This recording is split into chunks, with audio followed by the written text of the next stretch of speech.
यहाँ पे तशरीफ लाए हैं, ये बहुत बड़ी बात है। आपको बहुत बहुत मुबारक। और आप जिस मिशन को लेके यहाँ चल रहे हैं, हमारी रियासत हमारा हक, ये रियासत जम्मू कश्मीर के, मैं रियासत ही कहूंगा, हर कोने में हर गांव में इस तरह पहुंचेगा। और मैं ये कहना चाहता हूँ, जिस तरह आपने यहाँ डिस्ट्रिक्ट लेवल पे यहाँ पे ये प्रोग्राम शुरू किया हुआ है, मैं आपसे ये रिक्वेस्ट करूंगा कि ये इसी तरह अगर हमारा प्रोग्राम, जैसे जम्मू की सीनियर टीम जो आपके साथ है, इसी तरह के हर कंस्टिट्यूंसी में, आप तो डिस्ट्रिक्ट हेडक्वार्टर पे पहुंचेंगे, लेकिन अगर सीनियर टीम हर कंस्टिट्यूंसी में जाए, इस तरह के प्रोग्राम करें, तो इस तरह एक तो वर्कर की जो हौसला अफजाई होगी वो बहुत बड़ी बात होगी, उससे एक हौसला बढ़ जाएगा। कई सारी एक ये पिछले 8-10 साल से जो एक गैप बना हुआ है, तो ये गैप कम होगा। दूसरा, उसके बाद जो हमारी डिस्ट्रिक्ट की जो टीम है, वो तकरीबन हर ब्लॉक में जाए, हर ब्लॉक में जाएंगे तो वहाँ लोगों के मसले मसाइल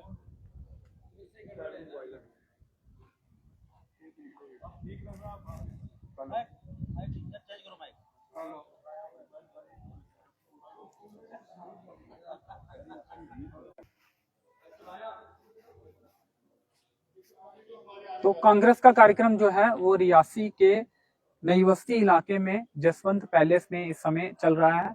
और इस समय जो है, जो पूर्व विधायक और कांग्रेस के नेता जिन्होंने रियासी विधानसभा क्षेत्र से एमएलए का चुनाव लड़ा था, मुमताज अहमद खान जी, वो इस समय अपनी बात जो है वो कांग्रेस के नेताओं और कांग्रेस के वर्कर्स के बीच में रख रहे हैं। फिर से अभी फिलहाल जो है वो माइक में कुछ परेशानी आई है, और वो जैसे ही अपनी बात कंटिन्यू करेंगे वो आप तक पहुंचाने की कोशिश करेंगे। तो ये कांग्रेस का कार्यक्रम इस समय रियासी के नई बस्ती में जसवंत पैलेस में चल रहा है। स्टेटहुड की मांग जो है वो विभिन्न कांग्रेस के नेताओं द्वारा इस मंच के माध्यम से उठाई गई। और खास बात यह है कि इस कार्यक्रम में जो कांग्रेस प्रदेश कमेटी के प्रधान हैं तारिक हामिद कराजी, वो मुख्य तौर पर पहुंचे, और उनके अलावा जो है रमन बल्ला जी, लाल सिंह जी, ताराचंद जी, ये तमाम कांग्रेस के बड़े नेता जो हैं इस कार्यक्रम में शामिल हुए हैं। हेलो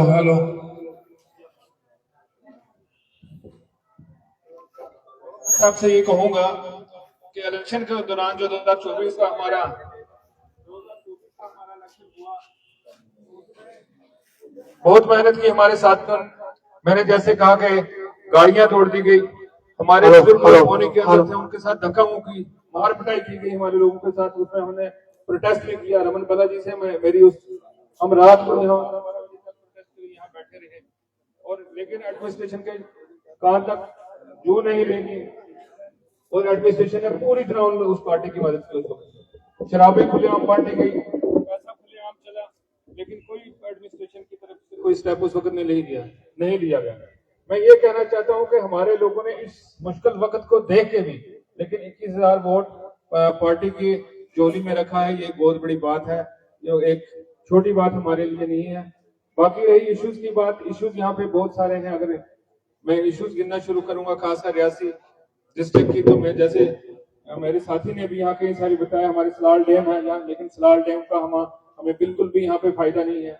हमारे साथ हमें ये क्या कहते हैं, यहाँ पे रियासी हॉस्पिटल की मैं बात करूं, जो हमारा पुराना रियासी हॉस्पिटल बाजार में हुआ करता था, पिछले 5-6 साल से, तकरीबन 10 साल से एक डिमांड है हमारी कि हमारा बड़ा उस हॉस्पिटल को शिफ्ट किया गया यहाँ माड़ी के अंदर, लेकिन जो वो हमारी पुरानी बिल्डिंग है उसमें कम से कम इमरजेंसी के लिए कुछ रखा जाए, या कुछ और वहां पे रखा जाए, लेकिन वहां अभी तक कुछ भी नहीं। हमारा डिमांड थी यहाँ पे गंडोला की, यहाँ रियासी वालों की डिमांड थी कि हमें टूरिज्म में यहाँ सूला से यहाँ ऊपर रियासी तक एक गंडोला दिया जाए, ताकि हमारा टूरिज्म उससे बढ़े। क्योंकि हमारे जिला रियासी के अंदर मेरे ख्याल कश्मीर के बाद यहाँ वैष्णो देवी पे सबसे ज्यादा टूरिज्म आता है, और यहाँ वैष्णो देवी से होते हुए यहाँ शिवखोड़ी में जाते हैं, वो यहाँ आते हो। लेकिन अगर यहाँ टूरिज्म को बढ़ाया जाए, उसके लिए यहाँ पे कोई कोशिश नहीं की जा रही है। हमारे यहाँ मेरे साथी सोन ने कहा कि यहाँ बिजली बंद रहती है, लेकिन सलाल प्रोजेक्ट का हमें यहाँ पे कोई फायदा नहीं है, हालांकि इतना बड़ा प्रोजेक्ट है हमारी स्टेट का। और कई सारे बड़े बड़े इशू है, मैं क्या कौन सी बात करूं। यहाँ पौनी हॉस्पिटल की मेरे साथी ने यहाँ पे बात की, कितने सालों से और कितना बड़ा इलाका है, 20 पंचायतें हैं, और यहाँ से सिर्फ थोड़ी कितनी तादाद में यात्रा जाती है, लेकिन वहां अभी तक पीएचसी है, वहां डॉक्टर नहीं बैठते हैं। वो हॉस्पिटल कम से कम सब डिस्ट्रिक्ट हॉस्पिटल होना चाहिए। मेरे साथी यहाँ इस पहाड़ी इलाके से आए हुए हैं, जुडा वगैरह से आए हैं, उनकी सड़कें अभी तक मुकम्मल नहीं है। पीएमजीएसवाई की जो सड़कें हैं, हमारी जो जल शक्ति का जो इन्होंने प्रोग्राम चलाया हुआ है, उसमें हमारे लोग काफी सारे छूट रहे हैं। हमारे काफी सारे लोग उस जल शक्ति में पानी से रह रहे हैं। लोग आजकल ये सूखा पड़ा हुआ था और लोगों की क्या हालत है, ये बहुत बड़ा मसला बना हुआ था। इस तरह कई सारी चीजें थी। हमारे साथ वादा किया था कि हम आपको 15-15 लाख देंगे, आपको 2 करोड़ नौकरियां देंगे और कई सारी चीज देंगे, लेकिन हमें भी 10-15 साल हो गए देखते हुए भी कुछ नहीं। अभी 2024 का जो इलेक्शन हुआ, उसमें भी हमारे साथ वादे किए कि हम आपको 2 लाख नौकरी देंगे, हम आपको 12 सिलेंडर देंगे, हम आपको पता नहीं क्या क्या कौन, मुझे इस वक्त याद नहीं है पूरी चीजें। बहुत सारे वादे किए गए। मुलाजमत देंगे, आपकी नौकरियां बचाएंगे, आपकी जमीनें बचाएंगे, आपकी फॉरेस्ट बचाएंगे, लेकिन अभी तक हमने कोई बची हुई चीज नहीं देखी। ये भी वादा किया गया था हमारे लोगों के साथ। लोग परेशान हाल है, इनकी परेशानियां यहाँ पे सुनने वाला कोई नहीं है। आज भी यहाँ पे जो एडमिनिस्ट्रेशन बैठी है, हमें लगा था कि हुकूमत बनने के बाद हमारे कई सारे मसले लोगों के हल होंगे, लेकिन लोग मायूस होकर बैठे हुए बेचारे। 3-4-5-6 महीने हो गए आज, लेकिन कोई मसले नहीं हल हो रहे। अब इन सब चीजों को देखने की जरूरत है। मैं ज्यादा वक्त लूंगा भी नहीं, क्योंकि पहले ही बड़ा ज्यादा वक्त ले लिया है हमने।